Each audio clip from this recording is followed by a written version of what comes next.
दोस्तों, आज के एपिसोड को शुरू करने से पहले मैं आप लोगों से एक वादा करना चाहता हूं कि आज के एपिसोड में मैं आपको एक ऐसी बात बताऊंगा जो आपके ज़िंदगी से एसोसिएटेड है।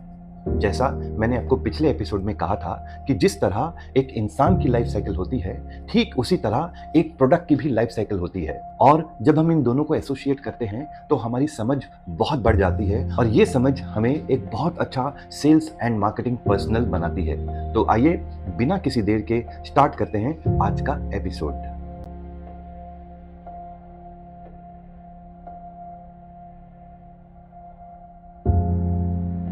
जब एक इंसान 24-25 साल का होता है तब वो पहली कमाई करता है और उस कमाई में से एक छोटी सी अमाउंट वो फैमिली को दे देता है और बाकी अमाउंट जो उसके पास रहता है उससे वो अपने शौक पूरे करता है। क्या करता है उससे? वो आईफोन खरीदेगा, वो अपने दोस्तों के साथ मॉल जाएगा, वो अच्छे कपड़े खरीदेगा, वो घड़ियां खरीदेगा और वो मूवीज देखेगा। मेरे हिसाब से किसी भी इंसान के लिए ये टाइम उसका गोल्डन पीरियड होता है। समय आगे बढ़ता है और एक ऐसा टाइम आ जाता है जब उसकी शादी होने वाली होती है। जैसे शादी होती है जो फैमिली इनकम है वो डबल हो जाता है। कैसे हो जाता है? एक तो वो कमा रहा था, अब उसकी वाइफ आ गई है, वो भी कमाती है, तो फैमिली इनकम जैसे डबल हो जाती है तो अब वो क्या करते हैं? वो घूमना स्टार्ट करते हैं, वो ट्रैवल करते हैं, वो हॉलीडेज पे जाते हैं, वो फैमिली पिकनिक करते हैं, वो फैमिली गेट टुगेदर करते हैं। ये सब करने के बावजूद भी उनके पास इनकम इतनी होती है कि अब वो ये सोचते हैं कि हमें अपना घर लेना चाहिए और यहाँ पे वो अपना घोंसला बनाते हैं और उसके साथ वो गाड़ी भी लेते हैं और जिंदगी बहुत अच्छी तरह चलती है। और एक समय आता है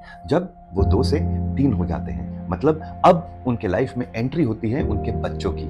जैसे बच्चे होते हैं लाइफ फिर एक टर्न लेती है। अब उनकी स्पेंडिंग जो होती है वो बेबीज के ऊपर होती है। घर पे डायपर आने चालू हो जाते हैं, घर पे बेबी फूड आना चालू हो जाता है, घर पे बेबी शैम्पू और बेबी के जितने प्रोडक्ट्स है सारे आ जाते हैं। अब ध्यान रखिए, ये वही घर था जहां पे बेबीज का कुछ लेना देना नहीं था चंद महीने पहले, और अब क्या है? सारे घर पे बेबी प्रोडक्ट्स फैले हुए हैं।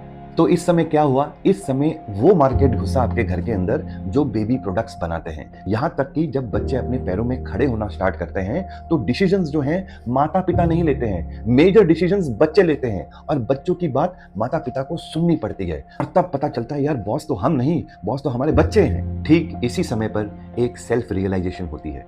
जो वाइफ है ना, वो ये सोचती है कि अब उसे अपने करियर को कुछ देर तक रोकना चाहिए और फोकस करना चाहिए अपने बच्चों पर। ये काफ़ी आम बात है और बहुत लोग ऐसा ही करते हैं। और जब ऐसा होता है, जो हस्बैंड होता है उसके ऊपर बहुत प्रेशर आ जाता है। उसके ऊपर ऑलरेडी घर की ईएमआई है, उसके ऊपर गाड़ी की ईएमआई है, फैमिली इनकम है जो हाफ हो गई, लेकिन खर्चे तो कम नहीं हुए, आपको तो स्पेंडिंग तो उतनी ही करनी है। और उसके ऊपर वो समय ऐसा होता है जब उस आदमी के जो माता पिता हैं वो slowly and steadily old age के अंदर घुसना चालू हो जाते हैं। समय बदल जाता है और कुछ देर बाद उस आदमी को ये फील होता है कि वो हर एक तरफ से एक रिस्पॉन्सिबिलिटी में बंधा हुआ है। उसको अपने बच्चों का एजुकेशन करना है, तो स्पेंडिंग कहाँ हो गई? स्पेंडिंग एजुकेशन में हो गई।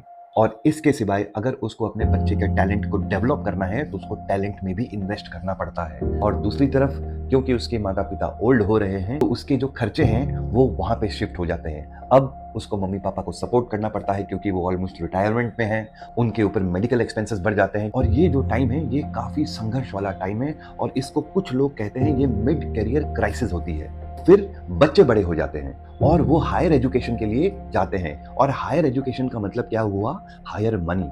अब जो हस्बैंड है वो ट्रेमेंडस प्रेशर के अंदर आ गया है। एक तरफ उसके मम्मी पापा को उसको ध्यान रखना है, एक तरफ उसको अपनी फैमिली हाइजीन मेंटेन रखनी है और एक तरफ उसको अपने बच्चों को एजुकेशन देना है। तो इस समय वो अपने ऊपर सबसे कम खर्चा करता है। और एक चीज आप याद रखो, एक वाइफ जो होती है ना वो किसी भी इंसान के लिए एक बहुत बड़ा सपोर्ट होती है। और इस समय वाइफ अपने गियर को बदलती है और कहती है कि अब मेरे बच्चे बड़े हो गए हैं और मुझे अपने करियर को रीस्टार्ट करना चाहिए। और जैसे वो रीस्टार्ट करती है तो हस्बैंड को थोड़ा रिलीफ मिल जाता है क्योंकि अब फैमिली इनकम बढ़ जाती है। फिर एक ऐसा समय आता है कि उस इंसान के जो माता पिता है वो दुनिया छोड़ के चले जाते हैं और जैसे वो चले जाते हैं वहाँ पे जो उसकी एक्सपेंसेस है वो कम हो जाते हैं, तो उसकी सेविंग्स जो है वो बढ़ जाती है। लेकिन इसी दौरान एक और चीज़ होता है, हस्बैंड वाइफ एक ही साथ घर पे रहते हैं। जिस बच्चे को उन्होंने पढ़ाया लिखाया अब वो सक्षम हो गया है, अब नौकरी के लिए वो घर छोड़ के बाहर जाने के लिए तैयार हो गया है। और फिर वो हस्बैंड वाइफ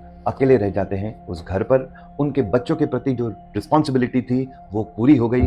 अब उनके बच्चे खुद कमाते हैं, खुद रहते हैं, लेकिन उनको पता है कि एक मेजर रिस्पॉन्सिबिलिटी पेंडिंग है, और वो क्या है? वो है उनके बच्चों की शादी। शादी में काफी खर्चा होता है, और जो सेविंग्स उन्होंने बनाई हुई थी उसमें से काफी पैसे कम हो जाते हैं। लेकिन ये एक ऐसी रिस्पॉन्सिबिलिटी है जो उनको पूरी करनी होती है। और यहाँ पर क्या आ गया? यहाँ पर आ गया मैरिज इंडस्ट्री। अब उनकी रिस्पॉन्सिबिलिटी पूरी हो गई है। दोनों हस्बैंड वाइफ कमा रहे हैं, अपने करियर के लास्ट स्टेज में हैं, और जैसे उनका करियर खत्म हो जाता है दोनों जन घर पे आराम से बैठ जाते हैं और एक दूसरे का ख्याल रखते हैं। इस समय वो क्या करते हैं? इस समय उनकी लाइफ फिर एक रीस्टार्ट लेती है, फिर टूरिज्म स्टार्ट होता है, फिर वो बाहर घूमने जाते हैं, लेकिन घूमने में वो एक और चीज इंक्लूड कर देते हैं। अब उनकी स्पेंडिंग जो है वो रिलीजियस ट्रिप्स में हो जाती है। समय और आगे बढ़ता है, ये लोग दोनों भी ओल्ड एज में आ जाते हैं, और जैसे ओल्ड एज में आ जाते हैं क्या होता है? मेडिकल एक्सपेंसेस बढ़ जाते हैं। फिर उनको अपने बच्चों की जरूरत होती है। और मैं ये कहता हूँ हर एक इंसान को कि उसे कभी भी लाइफ में किसी भी स्टेज पर अपने पेरेंट्स के लिए हमेशा कुछ ना कुछ करते रहना चाहिए, तो वो बच्चे वापस आते हैं और अपने माता पिता का ख्याल रखते हैं। लेकिन दोस्तों, समय किसी के लिए नहीं रुकता है। जो समय ने तय किया है वो होगा। अब ये दोनों जो अकेले रह गए घर पे, वो क्या करते हैं? उनके लिए कुछ मेजर करने के लिए है नहीं, तो वो बाहर जाते हैं, सीनियर सिटीजन ग्रुप में अपने आप को इन्वॉल्व करते हैं, घर पे आके सीरियल देखते हैं और अपनी दवाइयाँ टाइम पे लेते हैं। और समय ऐसे बदलते रहता है कि एक टाइम ऐसा आ जाता है कि दोनों में से एक ही रह जाता है, और जो आखिरी में रह जाता है उसकी जिंदगी काफी खाली होती है। इस समय स्पेंडिंग क्या हो जाती है? बहुत कम हो जाती है। इनकम बिल्कुल नहीं है। जो सपोर्ट मिल रहा है वो बच्चों से मिल रहा है। जो उन्होंने सेविंग्स की है वो भी बहुत कम हो गई है। वो अपने आप के लाइफ को स्लो डाउन करते हैं और अपने घर पे रहते हैं, और एक समय आ जाता है जब वो भी इस दुनिया को छोड़ के चले जाते हैं। याद है आपको मैंने कहा था वो घर, वो एक घोंसला है जिसमें एक जमाने में सब कोई रहते थे, और आज वहाँ कोई नहीं रहता है।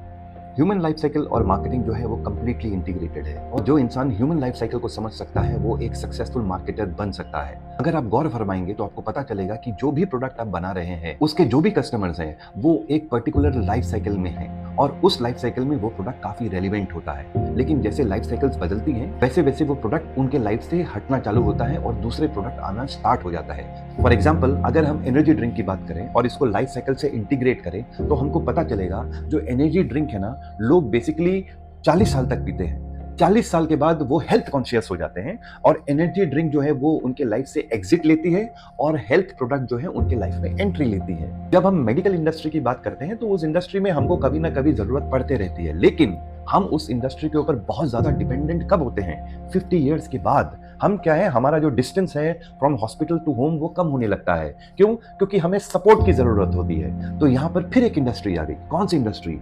हेल्थ एंड वेलनेस की इंडस्ट्री आ गई। ऐसे करते करते अगर आप सोचोगे तो आपको पता चलेगा कि बहुत इंडस्ट्रियां ऐसी हैं जो ह्यूमन लाइफ साइकिल से कंप्लीटली इंटीग्रेटेड है। यहाँ पर मैं आपको एक सवाल पूछूंगा कि आप जिस प्रोडक्ट को बेच रहे हो या आप जिस कंपनी में काम कर रहे हो, क्या लगता है आपको कौन से लाइफ साइकिल में वो प्रोडक्ट फिट होता है? और बिलीव मी, अगर आप इसको बहुत अच्छी तरह समझ जाओगे ना तो आपका जो बिजनेस करने का तरीका है ना वो काफी सरल हो जाएगा। और इन चंद शब्दों के साथ मैं आपसे अलविदा लेता हूं। अगले एपिसोड में फिर आपके साथ मुलाकात होगी। तब तक के लिए आप अपना ध्यान रखिए। Thank you very much.